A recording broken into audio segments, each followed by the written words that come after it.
Hey guys, welcome to Budget Audio Reviews. You must be wondering why I'm wearing this headphones over for this particular review of the Tforce Yuan Li right here. Well, I am testing the mic quality of the Razer Black Shark V2X, and you guys can tell me how good is the microphone quality, because if it's good, then I don't have to switch between using the Boya BY M1 lavalier mic. I can straight away use the Black Shark V2X, and if the mic's great, just tell me and then I can keep using this mic for all my recordings. Okay, so today I want to bring you the Tforce Yuan Li. This has been very hyped over several groups on Facebook, on audio reviews, and a lot of review websites. Let's dig into it immediately. I will switch the view right over the desk right now.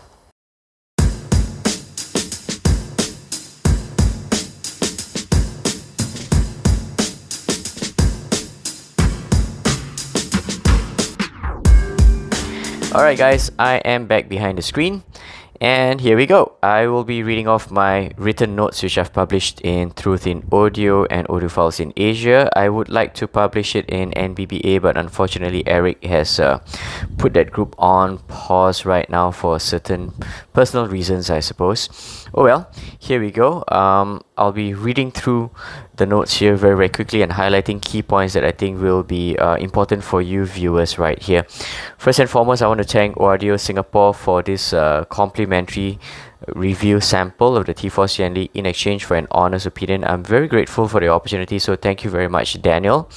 And yes, although it is a complimentary piece for me to try and listen to, I will not give it any kind of a glowing, everything is good kind of a review. I will highlight key points that I think you, if you're spending good money on this IEM, should take note of. Okay, I'm calling the Yuan Li a daring debutante for several reasons. Number one, it's a new player in the market.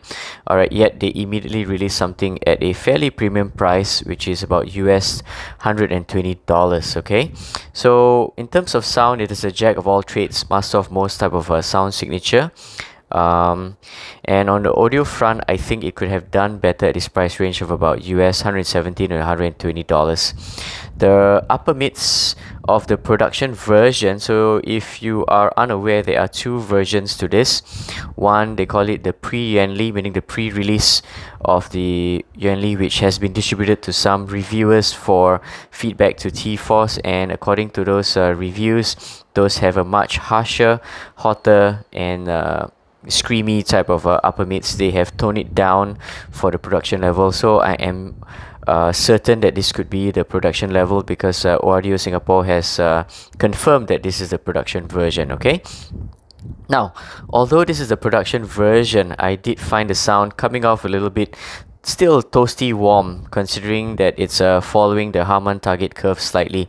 So I do hear that warm and a little bit oven hot kind of tone on the upper mids for vocals a little bit. So if they had boosted the bass a bit more, I think it would have balanced out the tuning, because I tried it out on my Tforce Audio N2 amp through my CE0275 USB deck. When I flipped that bass switch on, also on the i5 Zencan X bass, it did level out the sound a little bit more. So maybe if they balanced out the sound with a bit more bass, it would have been done a little bit better. It also took me an hour of swapping tips and cables and everything just to tweak the tuning a little bit to shift it to the kind of sound signature that I like. And I did find that the nice HCK 8-core cable here did a little bit better on the Tforce Yuan Li for my ears. But for the review, I'll stick to stock conditions, which is these are the bass tips, okay, and the stock cables. Yeah. Before we carry on with the sound impressions, you guys should take note of that the Tforce Yuan Li requires some awesome amplification. Directly on my mobile phone device, the sound comes kind of more compressed and kind of flat in a way, and it doesn't push through and open up. So the moment it's given more power either through the Tforce Audio N2 amp or the i5 Zencan, the Tforce Audio opens up way more, and you could enjoy the Tforce Yuan Li a lot more on a better setup like this. Okay, all right, let's break it down. Packaging and all that, you guys know it's top notch. It looks great. Build quality. One thing I need to take note of is these guys are excellent. The 2-pin connection, as I mentioned here in my notes, they are excellent. They have a nice firm feeling when you go in, and it stays firm. It's not wiggly, and it's not going to budge. Neither is it too hard to pluck out. So Tforce, you did well on the tolerances for the 2-pin. I know there are some IEMs with the 2-pin, when you put it in, it's so hard to take out. It's kind of jam or stuck, and or they get too loose. Okay, so I think they did super well on the 2-pin connectors here. Well done, Tforce. Next thing, we're looking at the polished shell to nozzle. I love what they have done with the shell, because again, metal shells may sometimes come off with a little bit of hot spots. These guys are well rounded everywhere, including the edges of the shells here.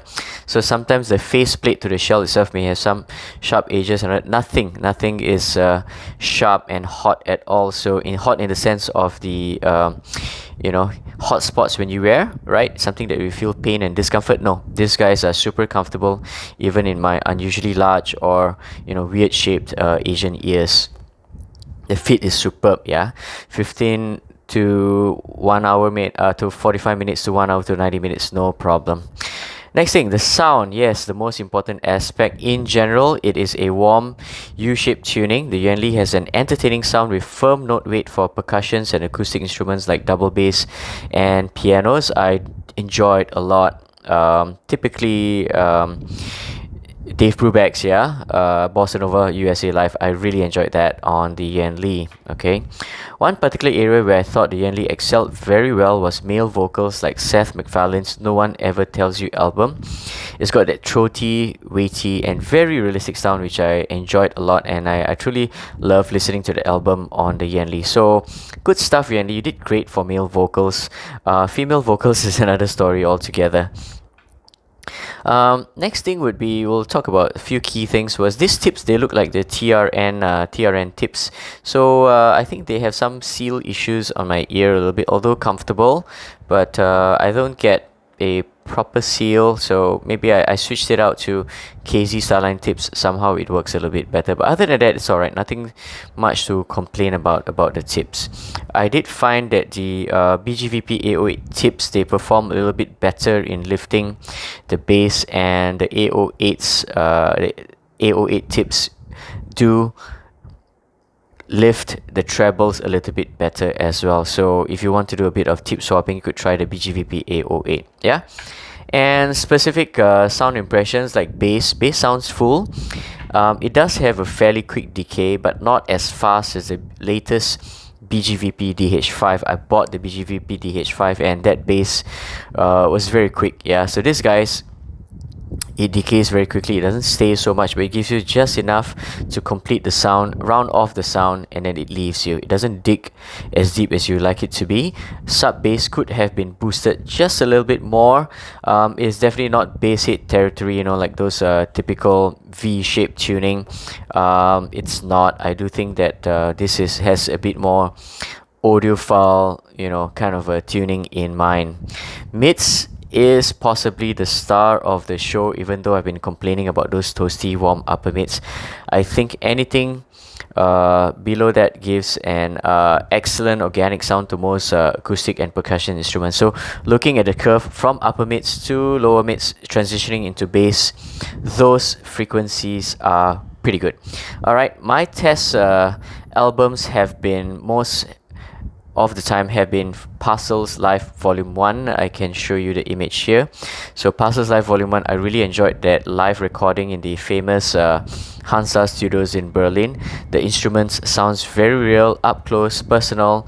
You can hear the details of the instruments playing through in that studio. It's amazing. Vocals are very upfront, which forces earphones to really perform for those vocals. Now with Parcels Live Volume 1, yes, the Yuan Li does give that real bit hot edge on those male vocals a little bit more on that album. Even for the electric guitar strumming bits, you may get a little bit irritated on the upper mids a little bit, okay? So you do hear most of those frequencies on electric guitars, snares, drums, toms, piano, synthesizers, even the higher notes of bass guitars very clearly on the Yuan Li, and I did like what it did for, you know, the bass lines on the bass guitars. You could really hear those lines very clearly on the Yuan Li, and you know, you could bob your head and enjoy those bass lines on bass guitars with the Yuan Li over here. The Yuan Li also does very well for Birdie's voice on her latest album, Young Heart. I think for that particular album, the Yuan Li was able to you know, push through Birdie's voice really very well in a very natural, organic manner, and really nothing to complain about on Birdie's album. Although on Diana Krall's Live in Paris, that album, she comes off a little bit more nasally on the Yuan Li. Trebles extends just before sibilance territory, which to me is fantastic. I can hear the tss, tss, tss of hi-hats with crisp detail without being fatigued by it. So with the Yuan Li, you're guaranteed with non-fatiguing trebles. I think it's great for long listening sessions. Assuming you are not sensitive to those hot upper mids as well. Cymbal crashes decay quite quickly on this one, so if you like those cymbals crash to stay with a bit longer delay, I think the Weezer HE01 does a lot better for cymbals. Okay, Yuan Li, the decay is fast. BGVP DH5 decay very fast. I think it's too fast that they decayed the cymbals on the DH5. I'll come back to that in another video. But the Yuan Li, it's alright. It's quite okay. Timbre is fairly natural to me. Violins, cellos, guitars all sound correct. They have no issues whatsoever. Okay, so for tone, we'll talk about tone. Tone mentioned above is a warm U-shaped tuning that's probably slightly bass shy. They could have boosted this bass a little bit more, and you know, they could have caused that imbalance in the mids a little bit. Imaging, not the best. Alright, they're decent enough to pick up the specific location of each of Dave Brubeck's band members in Bossa Nova Live USA. I would have liked a little bit more stereo separation on the Yuan Li, so you know, I would like to have heard the instruments getting slightly further apart, not so compressed, but yeah, that's okay. I mean, I would like to have heard that a little bit more on the Yuan Li. So it's Yuan Li sounds a little bit tighter in a smaller studio space setting. Yeah, soundstage again, tied to imaging, they are a little bit more intimate and close in, mostly in your head, as compared to the BGVP DH5 that has a much wider, more holographic soundstage, more precise imaging on the DH5. Alright, compared to the Weezer HE01, the HE01 has also better stereo separation and soundstage as compared to the Yuan Li. Okay, alright, so here we go. From a value perspective, again, value is a subjective manner. So if you want to take a look at the Tforce Yuan Li from a, you know, aesthetics perspective, haptics perspective, everything screams quality. But at the end of the day, to me, I think whatever goes in your ears is the most important thing. I do think that as a package, it's good. It's very, very good. You can enjoy even cable swapping these cables to another IEM, and that would add a different flavor to your other IEMs. These cables alone, they are about what, US $59. They are Yin-Yu 4-core UPOC single crystal copper cable. If you can see my written notes here, right? So Yin-Yu 4-core UPOC single crystal copper cable. You can find them on AliExpress, and they are about US $59. It's crazy. I'm sure they got it at a certain cheaper price, but still, to package that in a production level IEM, it's pretty impressive. Yeah, okay, but do manage your expectations on the tuning. You may want to prepare yourself in advance to get some ear tips like the very cheap KZ Starline tips, the black color ones, or the BGVP 808 tips, and an amplifier along the way if you don't have one for desktop use. For portable use, I might suggest the Tforce Audio N2. I hope to do a review of that someday. And with amplification, the Tforce Yuan Li does perform a little bit better. Okay, so Cool. I think at the end of the day, the Yuan Li is an entertaining piece of ear gear. It will please you for a long while, not just for its audio performance, but overall as a user experience. And I think that I have a good time with the Yuan Li over the past 2.5 weeks or so, and I'm very thankful for the opportunity to review this. Okay, guys, do let me know how does the Razer Black Shark V2X, which I'm wearing on my head right now. I'm bringing it in front of the camera for a while.